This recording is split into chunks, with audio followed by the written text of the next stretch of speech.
Beautiful people, welcome back to your YouTube channel, आपकी career का आधारशिला एजुकेशन विला। आज का जो हमारा टॉपिक है that is functions of management. Management के क्या फंक्शंस हैं, आज हम वो पढ़ने वाले हैं। Before we are starting the topic functions of management, सबसे बड़ी बात ये है कि हम पहले ये समझेंगे कि मैनेजमेंट क्या है। What is management? तो मैनेजमेंट इज़ नथिंग, अगर एक लेमैन को समझाना है तो किसी भी काम को करने से पहले उस काम को करने में जो स्टेप्स इन्वॉल्व होंगे that is management. Management is a process of doing a work. Management क्या है? एक ऐसा प्रोसेस है, किसी काम को करने का एक ऐसा प्रोसेस है in which all the steps are involve related to that particular work. उस काम को करने में जो जो स्टेप्स इन्वॉल्व हैं उस स्टेप्स को करने का ये एक पार्टिकुलर तरीका है। फॉर एग्जाम्पल, अगर आपको स्कूल जाना है, से आज संडे है, कल मंडे है, आपको स्कूल जाना है, तो आप क्या करेंगे? आप रात में ही अपने बैग्स में आपके जो भी सब्जेक्ट्स होंगे आप कॉपी बुक्स रखेंगे, सुबह आप अपना लंच बॉक्स रखेंगे, बॉटल रखेंगे। So that is management. आपको स्कूल जाना है, उससे पहले भी आपको इतने काम करने हैं ताकि आप परफेक्टली स्कूल पहुंच सकें। अनदर एग्जाम्पल कि अगर माँ को रोटी बनानी है तो माँ पहले आटा निकालेगी, फिर उसे मिलाएगी, देन वो रोटी बनाएगी। तो किसी भी काम को करने का एक जो प्रॉपर सीक्वेंस होता है उसी को हम मैनेजमेंट कहते हैं। Now it's time to functions of management. The first one is planning. Planning हमारा फर्स्ट प्रोसेस है। प्लानिंग क्या करता है? Basically planning bridges a gap between where we stand today and where we want to stand in tomorrow. ये एक bridge का काम करता है। हम जहां आज खड़े हैं से लेकर हम जहां कल खड़ा होना चाहते हैं वहां तक। तो planning is a first process, ये ब्रिज का काम करता है। और प्लानिंग क्यों ज़रूरी है? अगर आपके पास प्लानिंग नहीं होगा तो आपको पता ही नहीं है कि आपको कब क्या और कैसे करना है। सो ये बहुत इम्पॉर्टेंट है कि चीज़ों को प्लान करके किया जाए।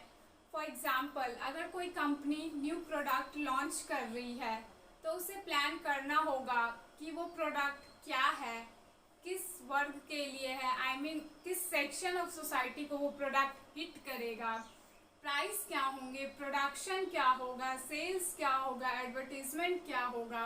सो these all are planning. The second one is organising.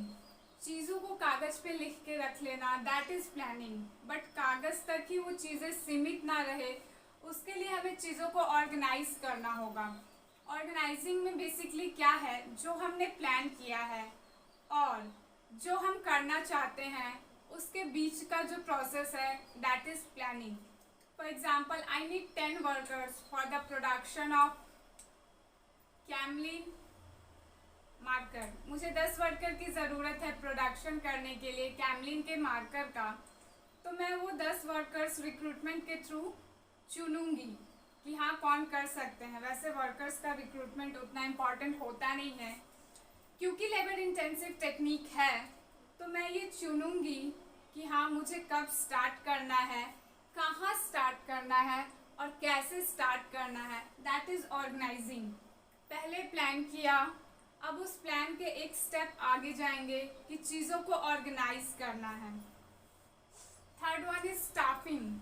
Staffing is also known as human resource management. इसे ह्यूमन रिसोर्स मैनेजमेंट भी कहा जाता है। Staffing is nothing but basically putting the right person at right place. कहने का क्या मतलब है? सही इंसान को सही जगह पे रखिए। अब सही इंसान को सही जगह पे रखना, how is it possible? On the basis of their knowledge, on the basis of their skills and on the basis of there degree. Staffing में आप मैन पावर अपना सेलेक्ट कर रहे हैं तो आप नॉलेज, डिग्री और स्किल्स के बेसिस पे दीजिए। जो MBA होल्डर्स हैं दे आर मैनेजर्स, जो ग्रेजुएट हैं दे आर सुपरवाइजर्स, जो 10th प्लस 12th हैं दे आर प्यून। अब आप 10th वाले को मैनेजर बना देंगे तो आपकी कंपनी डेफिनेटली डूब जाएगी। या आप एमबीए होल्डर को प्यून बना देंगे तो भी आपकी कंपनी को कोई फायदा नहीं होगा। तो staffing is a process to putting right person at right place on the basis of their knowledge, skill and degree. The fourth one is directing. Plan कर लिया, उस प्लानिंग को ऑर्गेनाइज कर दिया, proper management, proper human resource management कर लिया। अब बारी है डायरेक्टिंग की। डायरेक्टिंग में क्या करना होता है कि जो ह्यूमन रिसोर्स मैनेजमेंट है उसे हमें एक्सप्लेन करना होता है कि आपको आपको आपको इतना काम करना है।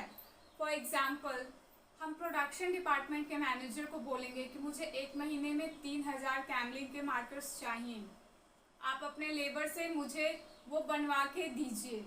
फिर हम सेल्स डिपार्टमेंट को बोलेंगे कि आप एडवर्टीजमेंट कीजिए। फिर मैं सीए को बोलूँगी कि भैया देख लो सेल्स और प्रोडक्शन के बीच में मुझे क्या मिल रहा है, प्रॉफिट में हूँ, लॉस में हूँ। तो हर इंसान का जो वर्क है उसको राइट पाथ पे डायरेक्टिंग करना है, उसको राइट पाथ पे ले जाना है।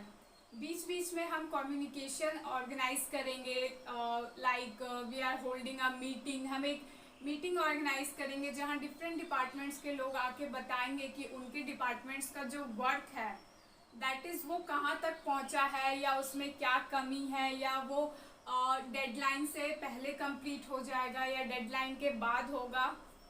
तो दैट इज़ डायरेक्टिंग, कि आपको हर डिपार्टमेंट को राइट वे में भेजना है कि काम स्मूथली हो सके, because all the departments are inter related with each other. The next one is controlling. Controlling is the last function of management. Plan कर लिया, ऑर्गेनाइज कर लिया, मैन पावर जुटा लिया, सबको बता दिया कि क्या करना है। इन चारों प्रोसेस के बाद भी अगर कंपनी रॉन्ग वे में जा रही है तो उसे कैसे कंट्रोल किया जाए। अब ये चारों प्रोसेस हो गए, फिर क्या चांसेस हैं कि कंपनी एक रॉन्ग डायरेक्शन में जाएगी? डेफिनेटली चांसेस हैं कि कंपनी एक रॉन्ग डायरेक्शन में जाएगी। जब किसी पर्टिकुलर इंडिविजुअल का गोल ऑर्गेनाइजेशनल गोल से मैच नहीं करेगा तब कंपनी रॉन्ग वे में जाएगी। तो ऑर्गेनाइजेशनल गोल इज मस्ट। हर इंडिविजुअल को ये पता होना चाहिए कि ऑर्गेनाइजेशनल गोल मस्ट है, और हर इंडिविजुअल के मन में ये होना चाहिए कि मुझे ऑर्गेनाइजेशनल गोल अचीव करना है, उसमें मेरा भी फ़ायदा है, like financial and non financial incentives दे के। तो हम कंट्रोल करेंगे कॉन्फ्लिक्ट अमॉन्ग द स्टाफ, और ऑर्गेनाइजेशनल और इंडिविजुअल गोल के बीच में जो कॉन्फ्लिक्ट आएगा हम उसे भी कंट्रोल करेंगे।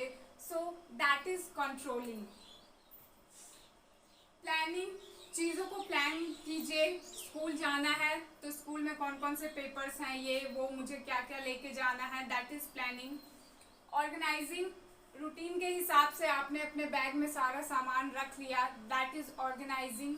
स्टाफिंग, आप अपनी क्लास में जाके बैठ गए, आप थर्ड क्लास में बैठने, आपका एडमिशन थर्ड में हुआ है तो आप थर्ड में बैठेंगे, फोर्थ में हुआ है फोर्थ में बैठेंगे, नाइन्थ में हुआ है नाइन्थ में बैठेंगे। डायरेक्टिंग, भैया संस्कृत के टीचर आके बोलेंगे मेरा सिलेबस ये है, इंग्लिश वाले बोलेंगे मेरा ये है, फिजिक्स साइंस वाले बोलेंगे मेरा ये है। तो हर टीचर अपना सिलेबस कंप्लीट कराएगा, that is directing and controlling. बच्चा एग्ज़ाम अच्छे से पास करे, एक बच्चा नहीं पूरा क्लास पास करे, इसके लिए जो भी तरीके अपनाने होंगे टीचर्स को, that is controlling. So I hope आपको मेरा आज का वीडियो पसंद आया होगा। अगर आपको मेरा आज का वीडियो पसंद आए तो प्लीज़ लाइक शेयर सब्सक्राइब करना ना भूलें। जो लोग मेरे चैनल पे पहली बार आए हैं वो बेल आइकन को ज़रूर हिट करें। Thank you for watching and have a look on the white board.